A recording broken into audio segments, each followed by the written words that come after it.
성도 여러분 안녕하십니까? 우리나라 사람들은 새해 인사를 꼭 1년에 2번씩 하죠.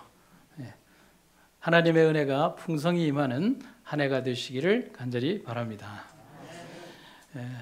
오늘은 7교회 이야기의 첫 번째 이야기인 에베소 교회 이야기라는 제목으로 말씀을 드리도록 하겠습니다. 먼저 에베소 교회에 보내진 기별에 대한 우리 증언의 말씀을 읽도록 하겠습니다. 어떤 이들은 자신들의 봉사와 가르침을 강화시키는 원칙들을 말한다. 그러나 그들은 말이나 행동에서 엄격한 고결함이나 적절히 대함으로 심령을 변화시킨 은혜의 역사를 잘 드러내지 않는다. 그들은 자신들을 점점 더 그리스도 같이 되게 하는 마음에 이루어지는 깊은 감명으로 인한 총체적인 빛과 생명과 은혜를 그리스도로부터 이끌어내지 않는다. 잘 정의된 분명한 원칙을 따른다고 주장하는 이들 중 어떤 사람들은 회심하지 않은 세상 사람들처럼 행하고 말한다. 이런 사람들에게 그리스도의 말씀은 여러 번 반복된다. 내가 네 행위를 안다. 이것이 에베소 교회에 보내진 기별이다. 헌신적인 평신도 부부인 아굴라와 브리스길라 부부가 에베소에 그리스도인 교회를 처음으로 세웠습니다. 그 후 바울은 그곳에서 3년간 복음을 전했고 2년간은 에베소의 두란노 서원에서 가르쳤습니다.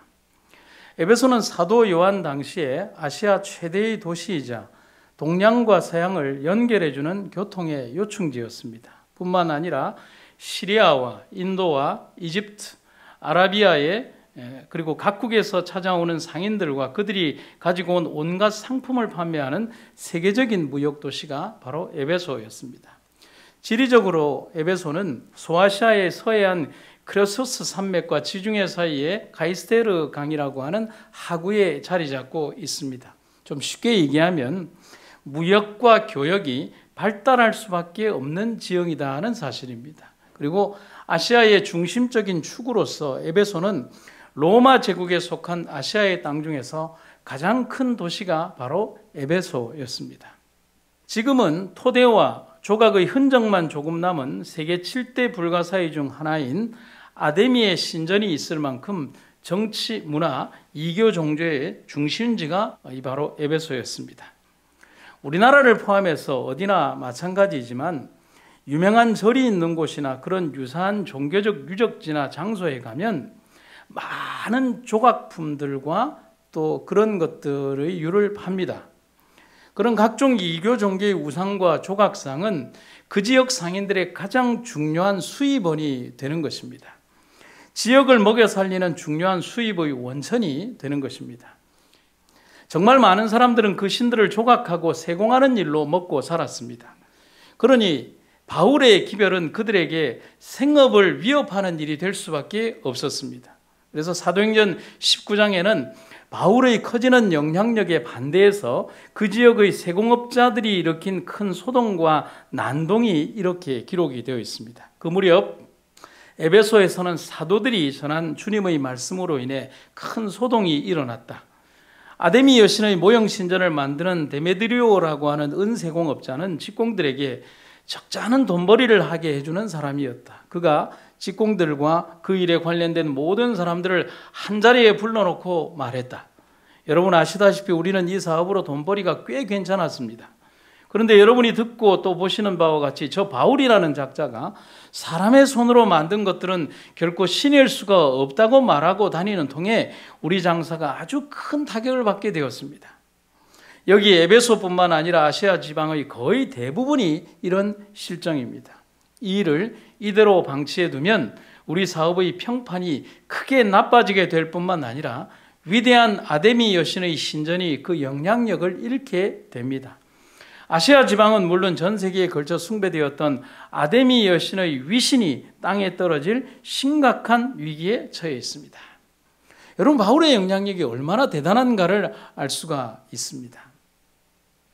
이렇게 시작된 소요는 폭동에 가까웠고 바울의 동행을 끌고 간 원형극장에서 2시간 이상이나 미친 듯이 이 군중들은 아데미 여신 만세를 외쳤다라고 기록이 되어 있습니다. 이 난동을 겨우 시청 관리의 주제로 진정이 되었고 그들은 풀려나게 됩니다. 바울은 이 소요가 진정이 되고 나서 결국은 아쉬움을 남기고 에베소를 떠나서 마게도냐로 가게 됩니다. 그게 사도행전 20장 1절에 나와 있는 기록입니다. 이런 장소가 바로 에베소입니다. 그래서 우리가 이 에베소를 크게 두 부분으로 생각해 볼 수가 있습니다. 첫 번째, 에베소는 바울 선교의 전략적 요충지가 바로 에베소라고 하는 겁니다. 에베소는 현재의 지명으로는 셀주크라고 하는 지명인데요. 아시아 지역에서 가장 큰 도시로 로마 시대에 인구가 많고 상업이 발달해서 아주 부유한 지역으로 알려져 있습니다. 언급한 것처럼 아데미 신전이 있는 곳입니다. 좀 성경상으로 얘기하면 아데미, 그렇게 되어 있습니다.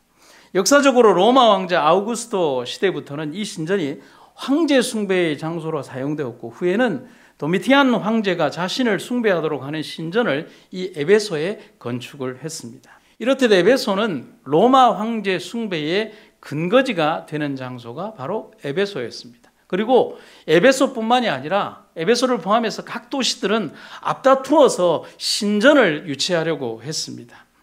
여러분, 왜 신전을 유치하려고 했겠습니까? 그들의 신앙심도 이유가 있겠지만은 신전 유치는 그 도시에 대단한 경제적인 부와 도시의 발전을 의미하는 것이 되었기 때문에 그렇다는 사실입니다. 경제 논리는 그때나 지금이나 마찬가지입니다. 여러분, 올림픽, 엑스포, 월드컵, 이 모든 것들이 스포츠 정신 때문에 개최를 원하는 게 아닙니다. 경제적 논리 때문에 유치하려고 하는 것입니다. 각 나라들과 도시들이 막대한 자금과 로비력을 동원해서 유치하려고 하는 것은 대단한 쿠베르탱 남작의 그 스포츠 정신이 아니라 경제적 논리 때문에 그렇습니다. 이런 경제 논리에 따라 각 도시마다 로마 황제를 섬기는 신전을 유치하는데 아주 극심한 경쟁이 벌어졌습니다. 로마 황제 숭배라는 표면적 이유도 있었지만 실질적인 면은 방금 말씀드린 것처럼 경제적인 이유였습니다. 신전을 통한 부수적 경제 파급이 엄청났습니다. 수많은 금장색으로 유명해졌고 그 가운데에서 가장 유명한 도시가 바로 에베소였다는 사실입니다. 어쩌면 이러한 배경이 이 도시를 바울의 여정에 더 강한 선교적 이유를 주었다라고 볼 수가 있겠습니다. AD 51년경에 바울이 최초로 이 도시를 방문했고 다시 AD 53년경에 다시 돌아와서 3년 동안 장기 체류를 하면서 열정을 쏟아 부었던 장소가 에베소입니다. 그래서 그는 나중에 이런 고백을 하기도 했습니다. 밀레도에서 바울은 에베소로 사람을 보내 교회 장로들을 불러오게 했습니다. 장로들이 도착하자 바울이 말했습니다. 내가 아시아 지방에 처음 간 그날부터 내가 여러분과 함께 있는 동안 어떻게 살았는지는 여러분이 잘 알 것입니다. 내가 모든 겸손과 눈물로 주를 섬겼고 유대 사람들의 음모도 시련도 많이 당했습니다. 여러분도 알다시피 나는 여러분에게 유익한 것이라면 무엇이든 주저하지 않고 전했고 공중 앞에서 또 집집마다 방문하면서 여러분을 가르쳐 왔습니다. 유대 사람들과 그리스 사람들 모두에게 회개하고 하나님께 돌아와 우리 주 예수를 믿어야 한다고 선포했습니다. 여러분, 에베소에서의 바울의 선교적 여정이 이 문장에 다 보이십니까? 그는 정말 아낌없는 헌신과 노력과 열정을 에베소를 위해서 베풀었다는 사실입니다. 이렇게 바울이 이곳 에베소의 두란노 소원에서 성경을 가르치고 제자들을 양성해서 아시아의 여러 다른 곳으로 제자들을 파송한 선교 전략의 요충지로 사용한 것을 보았을 때 이 에베소는 그만큼 지리적 가치와 전략적 요충지에 있다는 사실을 말해주는 것입니다. 그런 면에서 이곳이 계시록의 7교회 중 첫 번째 순서로 등장한 것은 어쩌면 너무나 당연하고 자연스럽다라고 볼 수가 있겠습니다. 두 번째는 에베소는 방금 말했던 황제 숭배의 근거지이기도 하지만 종교, 사상, 철학, 경제 등의 중심지가 되기도 했습니다. 여기에 등장하고 있는 에베소에 등장하고 있는 아데미라고 하는 여신은 로마 종교에만 등장하고 있지 않습니다. 다른 이교 종교들에서 다른 이름, 다른 형태로 그러나 동일한 신들이 등장을 하는데 우리가 보면 다 알고 있는 신들입니다. 성경에서는 아데나라고, 그리스어로는 아테나라고 합니다. 로마에서는 미네르바라고 합니다. 들어보셨죠? 혹은 다이애나라고도 합니다. 그리스에서는 아르데미스라고 있는 아데미라고 합니다. 이집트에서는 이시스라는 여신으로 등장을 하고, 아랍인은 라트 혹은 알라트라고 그렇게 불렀습니다. 여기 아테나라고 하는 신으로 불리는 이 신은 그리스 신화에 나오는 지혜, 전쟁, 직물, 요리, 도기, 문명의 여신입니다. 제우스 신과 메티스라는 여신 사이에서 태어난 딸로 올림포스의 12신의 두 번째 세대에 속하는 신이 바로 아테나입니다. 특징은 뭐냐면 투구, 갑옷, 창, 그 다음에 메두사의 머리가 달린 방패, 그리고 올빼미 혹은 부엉이, 그리고 뱀이 대표적 상징물입니다. 여러분, 이교 종교들에 등장하는 것들 중에 대표적으로 뱀도 등장하지만 이 부엉이 문양은 굉장히 중요한 이교의 상징물이라는 사실을 여러분들도 알고 계실 겁니다. 언제나 투구와 갑옷을 입고 손에는 창과 방패를 튼 무장한 여전사의 모습을 하고 있습니다. 같은 전쟁의 신인 아레스와는 달리 총명하고 이성적이고 순결해서 사람들에게 은혜를 많이 베풀며 영웅들을 수호합니다. 그녀의 신전으로는 아테네의 파르테논 신전이 있고 아테네 니케이의 신전이 있습니다. 여러분, 니케이 신전이 뭐냐면 여러분들이 잘 애용하고 있는 나이키의 원어가 되는 것이 바로 니케, 승리라고 하는 신의 이름인 것입니다. 그래서 아테네의 수호 여신이기도 하지만은 아테네라는 명칭의 어원이 되는 것이 바로 아테나입니다. 여기에서 아테네라고 하는 명칭이 등장을 하는 것입니다. 이렇듯 에베소는 고대 근동의 풍요와 전쟁의 여신인 아데미의 숭배의 중심지로 명성이 높았습니다. 굉장한 곳이라는 사실이죠. 100개가 넘는 거대한 기둥과 18m 높이의 하얀 대리석 지붕, 115m 길이 45m의 넓이로 이루어진 아테미 신전은 우리가 잘 알고 있는 엄청난 규모의 파르테논 신전의 4배의 크기로 어마어마한 위용을 자랑하는 고대 세계 7대 불가사의 중에 하나가 바로 아데미 신전입니다. 그게 바로 에베소에 있었습니다. 그런데 이 아데미 신전은 사람을 몇 명을 수용할 수 있냐면 5만 명이 넘는 사람을 동시에 수용할 만큼 엄청난 규모의 바로 신전이라는 사실입니다. 쉽게 생각을 하면 여러분 잠실 경기장 정도를 생각해 보시면 되겠습니다. 그런데 에베소 지역에 융성하던 아데미 여신 숭배에 즐겨 참여하면서 음란하고 부절제하고 무절제한 사람들 사이에 파고들기 시작했습니다. 희한한 것은 이집트의 이시스로부터 그리스의 아데나 혹은 미네르바 혹은 다이애나의 모든 여신들을 숭배하는 이교 종교의 특징들은 신을 굉장히 음란하게 섬겼다는 사실입니다. 그래서 그들이 섬기고 있는 종교적 제사의 대부분들은 성적 행위와 굉장히 관련이 많았습니다. 그래서 지금도 에베소 유적지에 가면 입구에 발바닥이 하나 그려져 있습니다. 그러면 그 안에 들어가는 사람들이 그 발바닥에 발을 대어보고 이 발보다 작은 사람은 미성년자이기 때문에 들어가지 못하게 합니다. 신을 섬기러 들어가는 장소에 미성년자가 들어가지 못하게 한 것은 아마도 여러분들이 상상하는 그것과 다 동일한 이유 때문이라는 사실입니다. 이와 같은 잘못된 가르침은 당시에 방종하고 부도덕한 에베소 시민들의 삶을 엿볼 수 있는 장면이라고 할 수가 있겠습니다.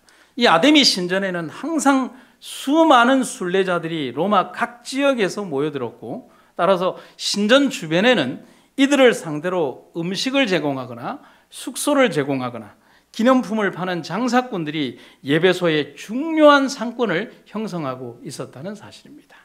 특히 신전을 참배하러 온 순례자들의 종교적 열심을 이용해서 이들을 상대로 아데미 여신상이나 신전의 모양을 만들어 팔아온 은세공인들은 자신들의 이익을 대표하는 이익단체로 하나의 조합을 결성했습니다. 그래서 여러분들이 아마 중학교인가요 고등학교에 배웠던 길드가 바로 이때부터 탄생하기 시작합니다. 길드라는 조합을 형성해서 막강한 사회적 영향력을 행사하고 있었습니다. 이들은 여러 숙련된 장인이자 생산 도구를 소유한 마스터들로서 직인과 도제를 고용해서 자신의 물품을 생산했고 길드는 이들 마스터들이 결성한 조합이 바로 여기에 있습니다. 그런데 성경에 보면 바로 이 데메드리오라고 하는 사람에 대해서 그들이 길드를 조직했다는 사실을 어렴풋이 볼 수 있는 장면이 여기에 등장을 합니다. 데메드리오라고 하는 어떤 은장색이 은으로 아데미의 신상 모형을 만들어 직공들에게 적지 않은 벌이를 하게 하더니 그가 그 직공들과 그러한 영업하는 자들을 모아 이르되 여러분도 알거니와 우리의 풍족한 생활이 이 생업에 있는데, 그래서 그가 난동과 소요를 일으킬 때 굉장히 조직적으로 그리고 엄청난 규모로 이룩할 수 있었던 것은 그들이 철저한 길드 조직으로 상업적 카르텔을 형성하고 있을 만큼 대단한 권력을 가지고 정치권에는 뇌물을 제공하고 사람들에게 접근하지 못하도록 하는 이러한 조합을 결성하고 있었다는 사실입니다. 사도 바울을 공격한 이 데메드리오는 아마도 당시 이 조합의 대표였을 것이라고 생각을 할 수가 있겠습니다. 이들은 복음 전파의 영향으로 은 세공품의 판매가 아주 저조해지자 자신들의 경제적 이익을 보호하기 위해서 종교적 열심과 애향심, 직업적인 자긍심들을 가장해서 에베소 시민들을 선동하고 복음을 핍박하는 데 그들이 나섰다는 사실입니다. 그게 바로 성경의 배경이 되고 있습니다. 이뿐만 아니라 에베소는 또한 헬라 철학의 본산지가 되기도 했습니다. 바울이 에베소 장로들을 초청해서 함께 기도했다는 장소인 밀레도는 이 에베소의 근처에 있는 곳인데요, 아직도 남아있는 장소인데 에베소와 아주 가까운 장소로서 헬라 철학의 하나인 이오니아 학파의 본산지였습니다. 이오니아 학파는 고대 그리스 문화 형성에 아주 큰 영향을 끼친 헬라 철학의 원류가 되는 곳입니다. 뿐만 아니라 에베소에는 양피지나 파피루스로 만든 12,000권의 책이 있을 정도로 규모가 대단한 대형 셀수스 도서관이 이렇게 아직도 형태를 보존하고 있습니다. 여러분, 지금도 12,000권은 많지만 파피루스로 만든, 양피지로 만든 책이 12,000권이라고 하면 그 규모가 얼마나 방대할까를 생각해 볼 수가 있겠습니다. 그것이 바로 헬라 철학의 사상들을 담고 있는 것입니다. 여러분, 조금 우리가 안으로 들어가면요, 에베소라는 이름의 뜻은 인내라는 뜻을 가지고 있습니다. 이 이름 자체가 바로 성도들의 삶을 보여주는 하나의 원류라고 볼 수가 있겠습니다.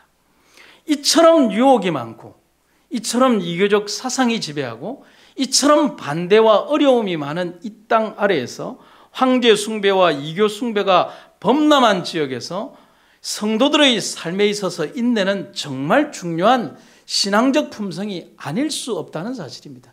인내하지 못한다면 그들은 견딜 수가 없다는 사실이죠. 인내하는 신앙이 없다면 그들의 신앙을 유지할 수 없다는 사실이죠. 그래서 이 교회를 향한 하나님의 칭찬이 바로 다음과 같이 기록이 되어 있습니다. 내가 네 행위와 수고와 내 인내를 알고 또 악한 자들을 용납하지 아니한 것과 자칭 사도라 하되 아닌 자들을 시험하여 그의 거짓된 것을 네가 드러낸 것과 오직 내게 이것이 있으니 네가 니골라당의 행위를 미워하는도다. 나도 이것을 미워하노라. 첫 번째 하나님의 칭찬은 뭐냐면 악한 자들을 용납하지 않은 것과 니골라당의 행위를 미워하는 것이다 라고 기록을 하고 있습니다. 바울이 에베소에서 복음을 전할 때 바울은 앞으로 그 교회의 무리 가운데 이단적인 가르침을 가르치기 시작할 사람들이 나타날 것이라고 이미 예전에 경고했습니다. 사도행전 20장에 나오는 구절입니다. 또 내가 아는 것은 내가 떠난 후에 흉악한 이리들이 너희 가운데로 들어와서 양떼를 아끼지 아니할 것이며 또한 너희 가운데에서도 사람들이 일어나서 왜곡된 것을 말하여 제자들을 끌어내어 자기들을 쫓게 할 것이라. 여러분, 정확합니까? 정확하지 않습니까? 아주 정확하게 바울은 경고하고 있다는 사실입니다. 그래서 바울은 자기가 에베소 교회에 보낸 편지 에베소 5장에서 누구든지 말로 너희를 속이지 못하게 하라고 권면하고 또 그렇게 하는 사람들과 함께 참여하는 자가 되지 말라고 각별한 주의를 에베소 5장 6절과 7절에서 담고 있습니다. 에베소 교회를 향하여 권고된 악한 자들을 좀 정리를 하면 5부류의 사람들로 우리가 볼 수가 있겠습니다. 첫 번째는 유대인들이 파견한 사람들로 율법으로 속박하려고 바울이 전한 복음을 방해한 자들. 두 번째는 자유를 방종과 혼돈에서 기독교를 부도덕한 것으로 곡해하는 사람들. 세 번째는 교회의 선이나 자산을 이용하는 전문적인 거린과 깡패들이 있어서 교회에서 구걸하고 또 빼앗아 누리는 사람들. 네 번째는 양의 가죽을 쓴 이리와 같은 거짓 교사들. 그리고 5번째는 니콜라주의자들, 다르게 말하면 영지주의자들이라고 할 수가 있겠습니다. 이런 자들을 용납치 말라는 바울의 충고를 에베소 교인들은 잘 받아들였습니다. 성실하게. 그래서 30년이 지나서 기록된 요한계시록에서 예수님은 악한 자들과 자칭 사도라 하는 자들은 물론 예수님도 미워하시는 니골라당의 행위를 배척하고 미워하는 것을 보고 칭찬하시는 장면을 볼 수가 있습니다. 또한 그들의 행위와 수고와 인내를 칭찬하고 계십니다. 그러면 여기에서 한번 우리가 공부를 해봐야 되겠죠. 니골라당은 무엇일까? 니골라당은 성경에 딱 2번 언급이 되는데 요한계시록에 언급이 2번 됩니다. 에베소 교회에 보낸 편지 계시록 2장 6절에 한번 등장을 하고 버가모 교회에 보낸 편지에 다시 한번 언급하는데 역시 계시록 2장 15절에 2번째 등장을 합니다. 그런데 도대체 니골라당은 무엇을 말할까? 놀랍게도 니골라당의 기원이 되는 니콜라라고 하는 사람은 초대교회 7집사 중의 한 명의 그 이름이 등장이 되고 있습니다. 믿음과 성령이 충만한 사람 스데반과 또 빌립과 브로고로와 니가노르와 디몬과 바베나와 그 다음에 유대교회에 입교했던 안디옥 사람 니골라를 택하여 사도들 앞에 세웠다. 기록이 등장을 합니다. 그런데 성경은 니골라와 니골라당에 대한 구체적인 언급은 기록이 되어 있지 않습니다. 하지만 성경의 기록의 다른 부분들을 유추해보고 또 계시록의 기록들을 보았을 때 구약의 발람의 행동과 니골라가 한 행동의 동일한 일을 하는 사람들의 부류로 기록이 되고 있다는 사실입니다. 이것은 니골라당의 특징인 돈을 받고 예언하고 돈을 받고 악한 지혜를 가르쳐준 발람의 교훈을 동일하게 니골라당 주의자들이 따르고 있다는 사실을 말해주고 있는 것입니다. 특히 버가모 교회를 위한 기록에서 이렇게 기록이 되어 있습니다. 나는 너에게 몇 가지 나무랄 일이 있다. 너희 가운데 발람의 가르침을 따르는 자들이 있다. 옛적 거짓 점쟁이였던 발람은 모압 왕 발락을 시켜 이스라엘 백성들 앞에 덫을 놓아 이방 우상의 제물을 먹게 하고 또 우상 숭배의 의식에 따라 아주 음란한 행위를 하게 한 자다. 여러분, 이 성경절을 잘 기억해 두기 바랍니다. 이와 마찬가지로 교회 안에도 그러한 니골라당의 가르침을 따르는 자들이 생겨나기 시작했다는 것입니다. 그런데 신약적 의미에서 발람의 교훈은 돈을 위해서 복음을 변형시켜 팔아먹는 모든 행위를 다 포함하여 니골라당의 행위라고 할 수가 있겠습니다.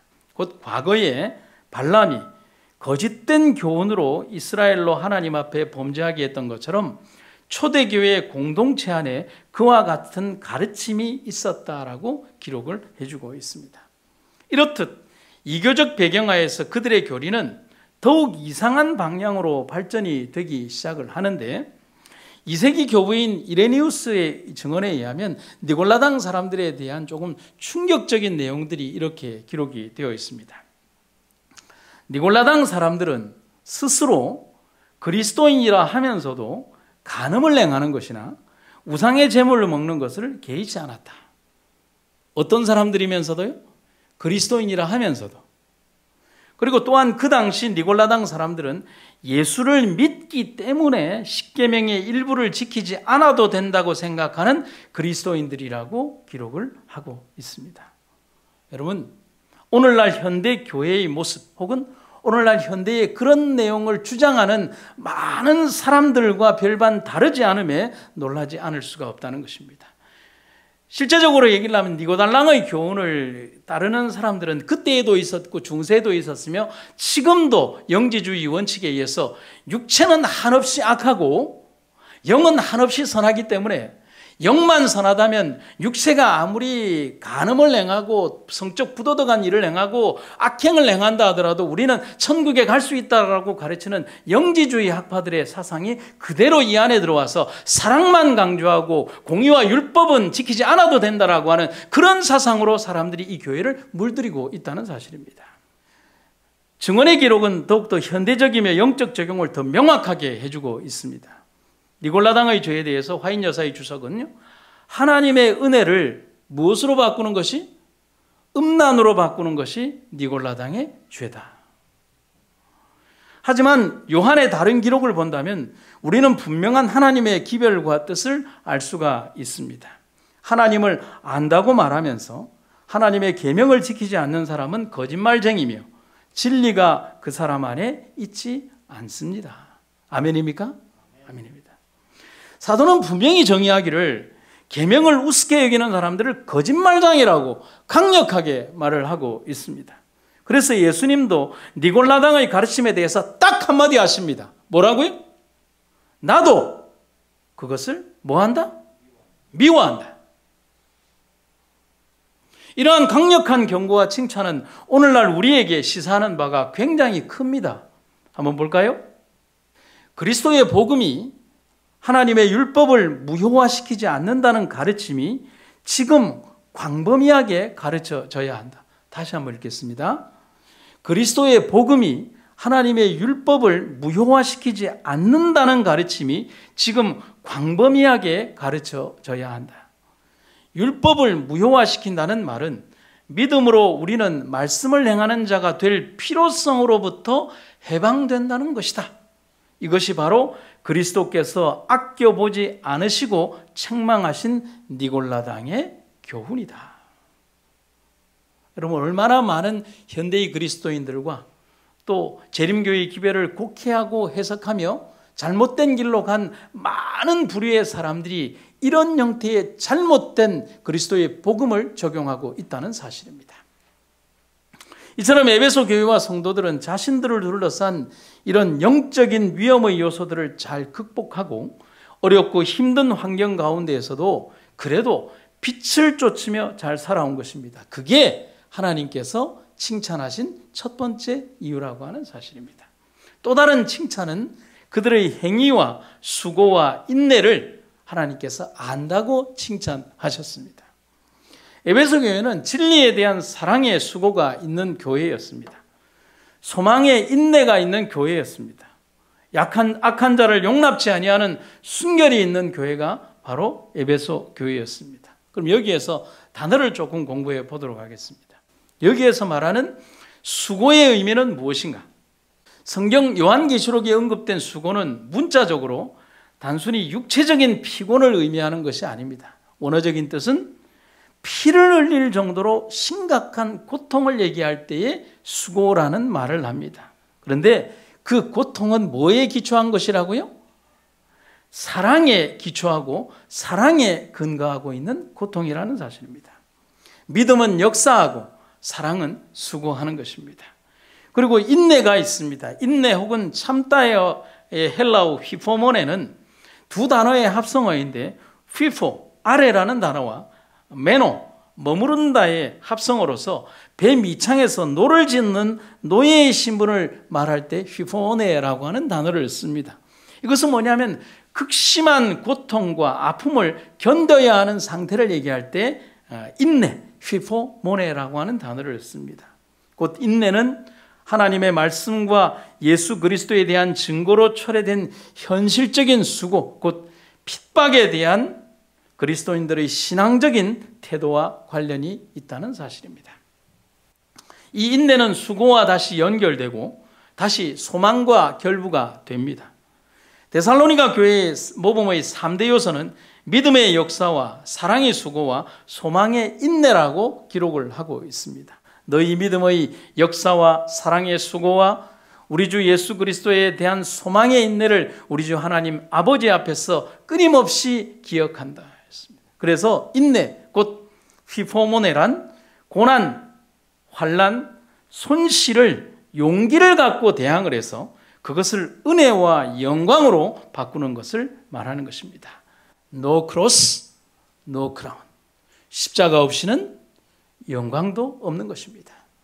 우리의 고통과 아픔이 있는 십자가가 있지만 우리 주님께서 주실 영원한 생명의 면류관이 이 고통 넘어, 눈물 넘어, 죽음 너머의 세상 속에서 우리들을 위하여 준비되고 있다는 사실인 것입니다.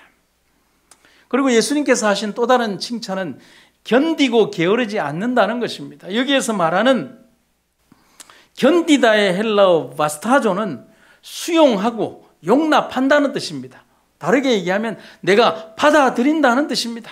또 네가 참고 내 이름을 위하여 견디고 게으르지 아니한 것을 내가 안다. 그래서 게으르지 아니하다에서 이 게으름은 피아오라고 하는 것인데 지치다, 피곤하다는 의미입니다.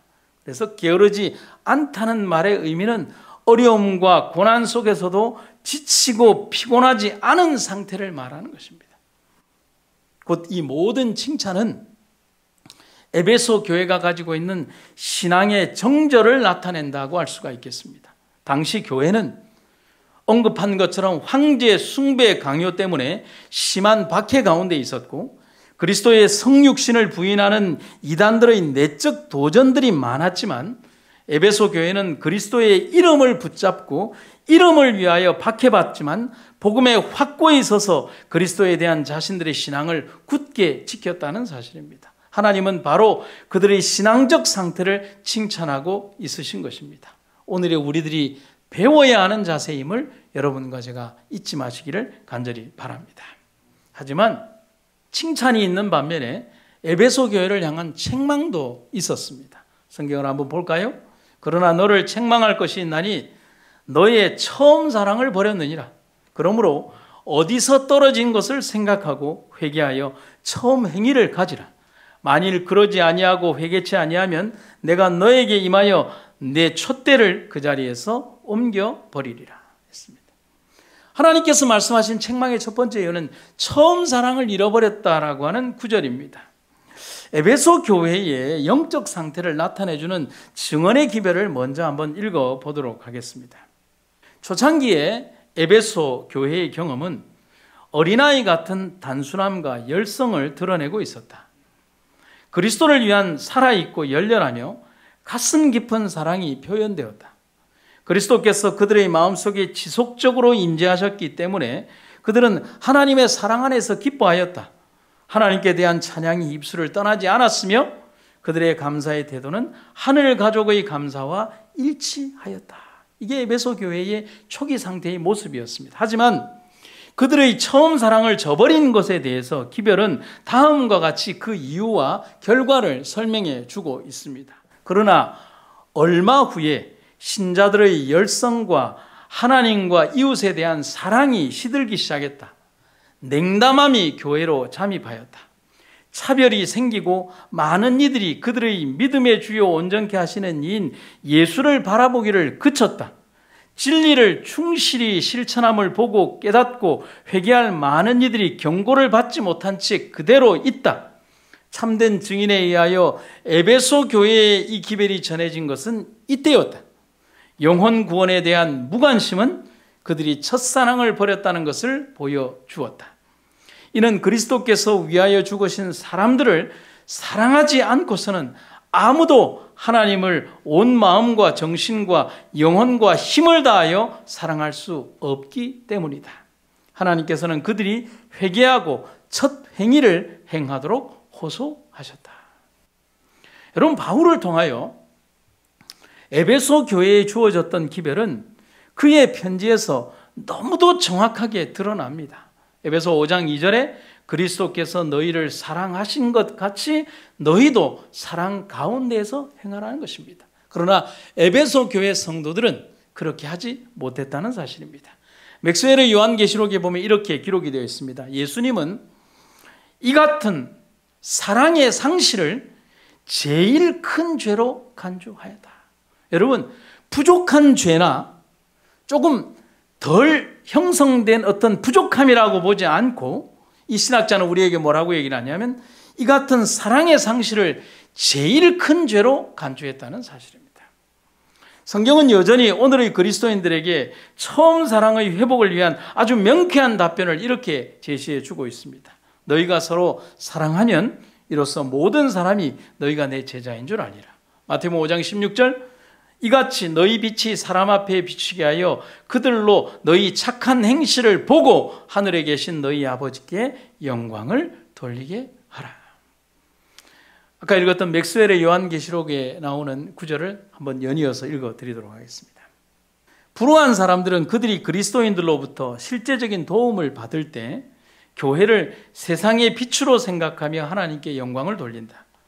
장사하는 사람들은 그리스도인들이 계산을 제때에 해주고 불평이 있을 때도 친절하게 지적해 줄 때 교회를 세상의 빛으로 생각하고 하나님께 영광을 돌린다. 비그리스도인들은 싸움질로 소문난 무리가 그름투성이인 교회 신세를 면하고 다시 옛사랑으로 돌아가는 것을 목격할 때 하나님의 능력에 경외하게 된다. 여러분, 비신자인 내가 신앙을 하는 그리스도인 옆집에 살면서 그 집에서 그릇 깨어지는 소리가 날 때 제가 예수 믿고 싶은 마음이 나겠습니까?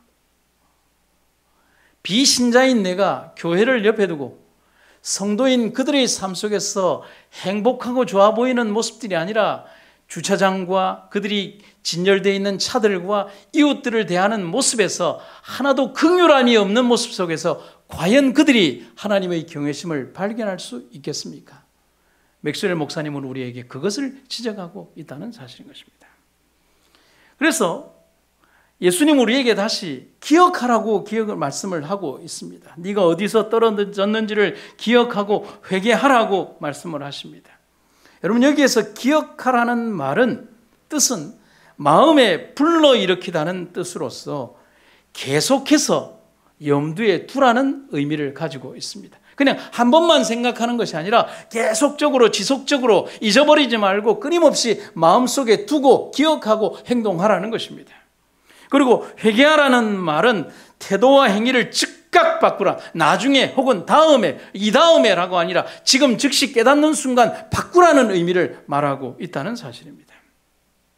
여러분, 회개는 사죄의 필수 조건이고 성령을 받는 절대 조건이고 새롭게 되는 유일한 비결이고 생명을 얻는 유일한 길이며 구원에 이르는 인물이고 첫사랑을 회복하는 유일한 길이라고 성경은 우리에게 말을 합니다. 그래서 하나님은 우리에게 회개치 아니하면 촛대를 옮길 것이라고 얘기합니다. 그런데 여기에서의 의미는 단순한 촛대의 이동을 말하는 것이 아니라 촛대가 교회를 말한다면 교회의 이동이 아니라 없애버린다는 것입니다. 주님께 대한 사랑을 상실한 교회는 이 세상에 더 이상 존재할 가치가 없다는 것을 말하는 것입니다. 과거 이스라엘 백성들이 그들의 삶에서 완전히 지워졌던 그 이유가 그들이 촛대의 사명을 상실했기 때문에 그렇다는 사실인 것입니다. 오늘 우리 교회가 그 사명을 잃어버린다면 그 사명은 사라지고 우리의 것이 아니게 된다는 사실인 것입니다. 여러분, 물건 잃어버려 보신 적 있으시죠? 예. 제가 며칠 전에, 한 몇 달 전에 분명히 여기에 출발을 해서 집까지 가는 400m 기간에서 지갑을 분실했습니다. 여러분, 보통 우리가 물건을 잃어버릴 때 가지는 공통점이 뭔 줄 아십니까? 잃어버린 시점을 전후해서 기억이 안 난다는 겁니다. 바꾸어 얘기를 하면 그 시점이 기억이 나면 사람들은 절대로 물건을 잃어버리지 않습니다. 그리고 잃어버려도 즉시 뭐 할까요? 찾을 수 있습니다. 그 현장으로 가면 되니까요. 그런데 다행히 제가 그 시점이 생각이 났습니다. 유일하게 뛰었던 장소가 하나가 있는데 그것은 뭐냐면 바로 저기에 있는 큰 마트 앞에 횡단보도에서 제가 놓치지 않으려고 뛰어갔던 경험밖에 없는 겁니다. 그래서 제가 열심히 뛰어서 그곳에 가니까 지갑이 어땠을까요? 없었어요. 분명히 거기에서 잃어버렸는데 없는 거예요. 그런데 제가 가기를 잘했어요. 제가 거기에서 낙심해서 막 두리번거리고 주변을 살피고 있으니까 나중에 알았지만 사복경찰이 저에게 오더니만은 혹시 지갑 잃어버리셨습니까? 그래서 제가 지갑 잃어버린 거 어떻게 아십니까? 그러니까 지갑 찾는 사람처럼 보이는데요 라고 하는 거예요. 그래서 제가 지갑을 잃어버렸다고 하니까 우리 옆에 보면 경찰서 있지 않습니까? 경찰서 몇 층에 가시면 우리 여기 지나가던 파출소 순경이 지갑을 주어서 거기에 보관해 두었다는 것입니다. 그래 갔더니만은 제 지갑이 거기에 돈과 함께 카드까지 정확하게 있었습니다. 제가 다시 말씀드리지만 우리가 보통 물건을 잃어버릴 때 잃어버린 시점을 기억을 하지 못한다는 거예요. 그래서 거의 모든 것들을 잃어버립니다. 그런데 죄에 대한 것은 다릅니다. 성령께서는 정확하게 우리가 어디에서 무엇을 잃어버렸는지, 우리의 첫 마음을 어떻게 잊어버렸는지를 정확하게 기억나게 해주십니다. 그렇기 때문에 우리가 성령께 기도하고 회개한다면, 회개하고 또 기도한다면 우리는 분명히 첫 마음을 회복하기 위한 가장 중요한 첫 걸음을 분명히 시작할 수가 있습니다. 물건을 잃어버린 것과는 다르다는 사실입니다. 여러분 아멘입니까? 오늘날도 고대 이스라엘이 경험한 것과 같은 참마음에서 우러나오는 신앙의 부흥이 필요하다. 회개는 하나님께로 돌아가려고 하는 자들이 모두 내딛어야 할 첫 계단이다. 아무도 다른 사람을 위하여 이 일을 할 수가 없다. 신학자 피헬리라고 하는 목사님 우리에게 첨언해서 이런 얘기를 합니다. 매일 그날 자신의 하루의 죄를 회개하는 사람은 심판의 날 회개해야 할 죄가 하루치밖에 없다. 여러분 참 재미있는 말이죠. 그러나 뼛속 깊이 생각해야 하는 말이라고 하는 것입니다. 비유적 말이지만 우리에게 있어야 하는 매일의 삶을 제시하는 기별이 아닐 수가 없습니다. 이제 마지막으로 이 모든 과정과 또 칭찬과 책망을 들은 이 교회를 위하여 하나님께서 보상을 내주시겠다고 하십니다. 이기는 그에게는 내가 하나님의 낙원에 있는 생명나무의 율매를 주어 먹게 하겠다. 맥스웰 목사님은 이것에 대해서 생명나무 이전에 더 큰 기쁨이 있다라고 얘기를 하고 있습니다. 근데 이것에 저는 굉장히 공감을 합니다. 이런 것입니다. 같이 한번 읽어볼까요? 시작. 첫사랑의 회복으로 인한 기쁨 자체가 에베소 교인들이 누리게 되는 보상의 시작이다. 아멘입니까? 여러분 생명나무는 하나님께서 주신 원대하고 아름다운 영원한 기쁨이라고 하지만 이미 우리가 뭡니까? 첫사랑을 회복함으로 인해서 가지는 가슴 속에 밀려 들어오는 그 격한 기쁨 자체가 교인들이 누리게 되는 보상의 첫 번째 시작이 되고 있다는 것. 여러분 저는 이 구절이 너무나 감사했습니다. 여러분 이기다는 말씀은 신약 성경에 26번 나옵니다. 복음서의 3회, 로마서의 1회, 요한서신의 6번. 그런데 요한계시록에 16번 나오는데 7교회를 제외하고 9번이 나오고요. 에베소, 서머나, 버가모, 두아디라, 사데, 빌라델피아, 라오디게아 교회에 각 한 번씩 7번 등장하고 있습니다. 놀라운 일이 아닙니까? 이기는 교회, 이기는 교회, 이기는 교회, 이기는 교회, 이기는 교회, 이기는 교회, 이기는 교회. 여러분 이름만 달리했지. 에베소, 서머나, 버가모, 두아디라, 사데, 빌라델피아, 라오디게아 모든 이름은 달리했지만 하나님께서는 각 시대마다 등장하는 이 교회와 성도들이 분명코 죄와 사망에서 이기는 성도와 교회가 되기를 바라는 염원으로 각 교회마다 그것을 심어 두셨다는 사실입니다. 이기는 자란 타협 없는 박해의 결전에서 순교자와 또 순교의 정신으로 사는 사람들을 가리키는 것입니다. 그러므로 이기는 자에게는 하나님의 낙원에 있는 생명나무의 과실을 주어 먹게 하겠다라고 약속하셨습니다. 즉 하나님과의 생명의 교제를 회복하게 하신다는 것입니다. 죄 때문에 사라졌던, 죄 때문에 상실되었던 우리의 생명의 교제가 다시 이어지게 되는 것이 이기는 자에게 주어진 축복이라는 사실인 것입니다. 이기는 자들을 위해 풍성하게 넘치는 약속들이 있다. 우리는 전쟁에 참가하는 것으로 충분하지 않고 끝까지 가야 한다. 우리는 항복은 생각지도 말아야 한다. 우리는 마지막까지 믿음의 선한 싸움을 싸워야 한다.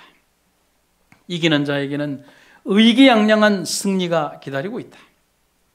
이기는 자에게는 하나님의 낙원 중앙에 있는 생명나무를 먹게 하리라고 하셨다. 아담의 타락 때문에 잃어버린 모든 것들은 구속으로서 더 낫게 회복된다. 보라, 모든 것이 새 것이로다라고 보좌에 앉으신 분이 말씀하신다. 아멘. 제가 짧은 한 이야기를 여러분에게 들려드리겠습니다. 해변가에서 두 소녀가 조개를 줍고 있었습니다. 먼저 한 소녀가 크고 멋진 조개 껍데기를 발견을 합니다. 그런데 그 광경을 보게 된 다른 소녀가 달려가서 친구의 것을 집어챕니다. 굉장히 친한 두 소녀였지만 그 조개 껍데기가 너무 탐이 나도록 이뻤기 때문입니다. 친한 친구들이 겨우 조개 껍데기 때문에 싸움을 하게 되었습니다. 욕심에 눈이 먼 소녀는 결국 조개를 뺏고 말았고, 조개를 뺏긴 소녀는 마음이 상해서 멀리 떨어져서 다른 곳에서 조개를 줍습니다. 그런데 조개를 빼앗긴 소녀가 얼마 후에 저쪽에서 조개를 줍다가 물속에서 반짝거리는 무언가를 발견하게 됩니다. 그것은 조개 껍데기가 아니라 진주를 품은 조개였습니다. 근데 그것은 껍데기와는 상상할 수 없는 가치와 아름다움을 지닌 것이었습니다. 그것을 발견한 소녀는 너무 기뻤습니다. 그리고 자기가 이미 가지고 있던 조개 껍데기를 모래바닥에 던져버립니다. 그리고 지금부터는 껍데기가 아닌 진짜 진주가 담긴 조개만 찾기 시작합니다. 하지만 욕심이 많았던 다른 소녀는 그 소녀가 버리고 간 여전히 쓸모없고 여전히 가치없는 조개 껍질을 달려와서 줍습니다. 그리고 여전히 조개 껍질만 주우러 다닙니다. 해변을 걷는 두 소녀의 그들의 출발은 같았습니다. 하지만 이제 그들의 목적과 방향이 전혀 다릅니다. 한 소녀는 여전히 가치 없는 껍데기만을 찾고 있었고, 그리고 찾아서 좋아했고, 그리고 그 껍데기를 찾아서 만족했습니다. 하지만 진주를 발견했던 소녀는 그녀의 작은 가방에 진짜 진주를 담고 있었고, 그리고 진짜 진주만 찾게 되었습니다. 여러분, 여기에서 누가 떠오르십니까? 여러분 스스로의 모습이 떠오르십니까? 여러분은 무엇을 찾고 계신 분들이십니까? 여러분은 두 소녀 중 누구와 같은 선택을 하며 무엇에 만족하는 삶을 살아가고 계십니까? 선교사 허드슨 테일러는 이런 말을 합니다. 하나님께 모두 바치니 번민할 일이 전혀 없다. 삶 속에서 우리가 가지는 모든 고민들이 다 그렇습니다. 탐욕과 집착, 놓지 못함과 명예욕, 끝없는 욕심이 나와 내 신앙을 눈멀게 하고 있었습니다. 테일러의 말처럼 모두 바치니 고민과 걱정이 전혀 없다는 말은 하늘을 소유한 사람이 가져야 하는 가장 중요한 마음의 자세입니다. 하나님은 우리들 모두가 하나님이 약속하신 생명나무의 진짜 열매를 얻게 되기를 원하고 계십니다. 사라지고 없어질, 그리고 내 인생의 단 하루도 연장시켜주지 못할 세상의 재물이나 껍데기가 아니고 말입니다. 그래서 하나님은 오늘 이렇게 간곡히 말씀하십니다. 귀 있는 자는 성령이 교회들에게 하시는 말씀을 들을지어다. 에베소 교회에 하셨던 그 엄중한 책망과 경고가 오늘의 나와 우리를 깨우기 원합니다. 그리고 에베소 교회를 향해 하셨던 그 아름다운 칭찬과 보상이 오늘 나와 여러분들 모두의 것이 되기를 간절히 소망합니다. 말씀을 마치겠습니다. 우리를 향한 놀라운 사랑의 은혜를 베푸신 아버지 하나님, 에베소 교회를 향한 칭찬과 또 경고의 말들을 우리가 기억하며 하나님의 귀하신 은혜의 말씀을 따라 생애하는 주의 백성들이 되게 하여 주시옵소서. 우리를 위하여 예비하신 생명나무의 열매를 우리가 취하고 먹는 그 순간까지 우리 삶 속에 존재하는 수없이 많은 어려움과 고통을 이기고 승리하는 주의 백성들이 되게 하여 주시옵소서. 우리의 삶 속에 존재하는 많은 어려운 일들, 그러나 인내하고 또 그 인내를 주께서 하신다고 하신 그 위로의 말씀들을 잊지 않도록 도와주시며 승리하는 주의 백성들이 되게 하여 주시옵소서. 오늘도 주의 전을 찾은 주의 백성들에게 하나님 함께 하시며 각곳 각처에서 예배하는 주의 백성들의 그 예배가 하나님 받으시는 귀한 은혜의 예배가 되기를 간절히 구하며 예수님 이름으로 기도드립니다.